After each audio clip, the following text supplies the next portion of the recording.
Hari ini ada pelajaran penting yang harus kita ingat, yaitu tentang jaminan Allah. Tentu saja berdasarkan Alkitab. Mari kita simak. Shalom anak-anak, mari kita tundukkan kepala, kita berdoa.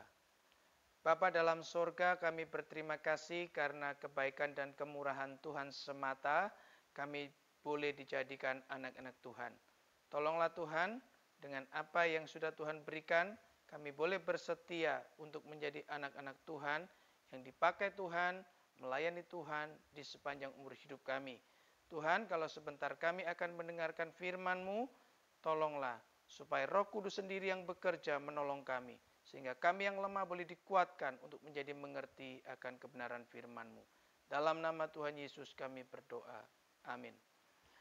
Anak-anak sekalian, jikalau Tuhan berjanji kepada orang yang dikasihinya, atau berjanji kepada anak-anak Tuhan, Tuhan yang setia pasti menjamin bahwa janji itu satu kali kelak akan ditepati, akan dinyatakan.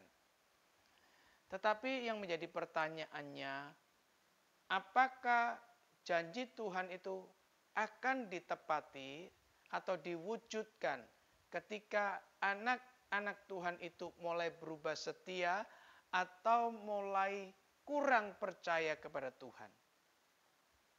Saya perlu beritahukan pada kalian anak-anak bahwa janji Tuhan itu tidak pernah dipengaruhi oleh keadaan manusia. Janji Tuhan itu tidak pernah dipengaruhi oleh keadaan perubahan setianya seseorang kepada Tuhan. Tetapi janji Tuhan pasti ditepati karena Tuhan yang berjanji adalah Tuhan yang setia. Untuk itu, mari kita simak cerita daripada Abraham. Waktu itu Abraham masih tinggal di Mamre. Tetapi Alkitab mencatat apa sih yang menjadi penyebab daripada keinginan Abraham untuk pindah ke Gerar? Alkitab tidak mencatatnya. Tetapi satu keadaan di mana dicatat di dalam Alkitab, Abraham, istrinya, seluruh budaknya dan seluruh ternaknya dibawa pindah ke daerah Gerar yang berada di selatan dari Mamre.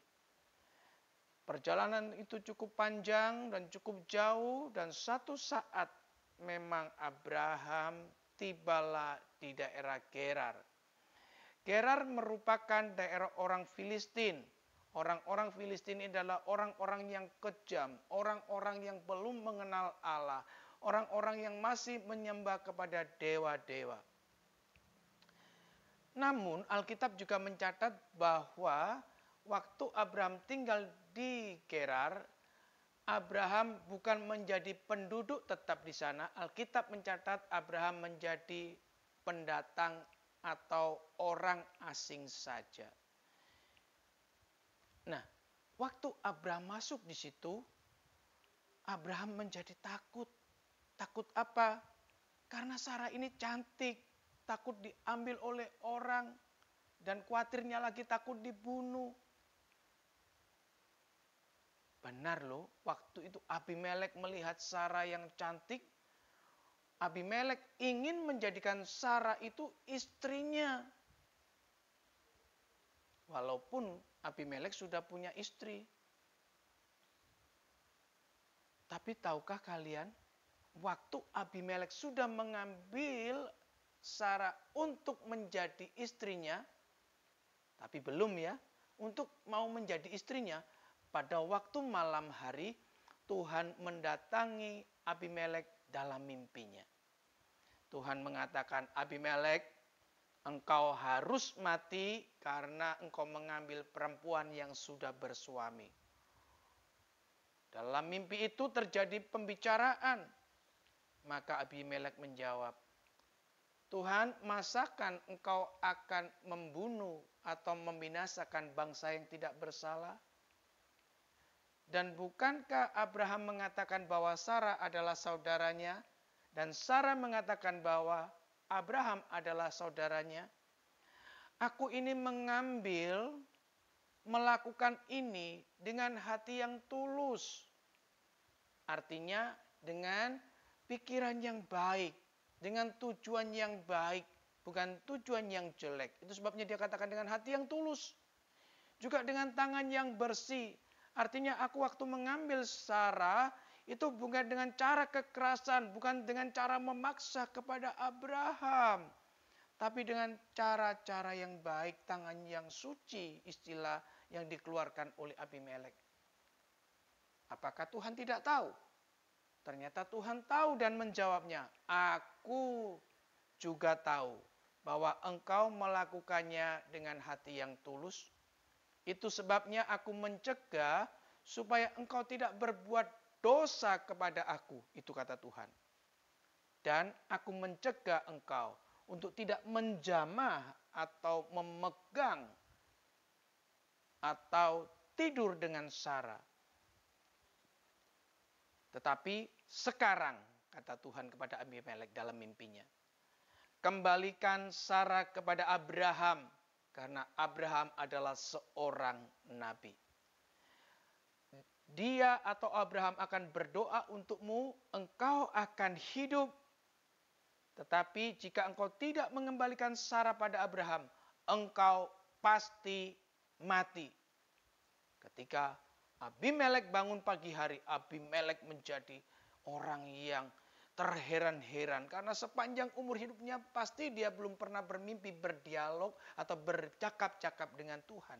Dan saat itu dia kumpulkan semua pegawai-pegawainya dan menceritakan apa yang dialami dalam mimpi semalam. Maka kalian tahu, semua pegawai-pegawai Abimelek menjadi ketakutan. Karena ternyata Abraham mempunyai Allah yang hidup. Itu yang membuat mereka ketakutan.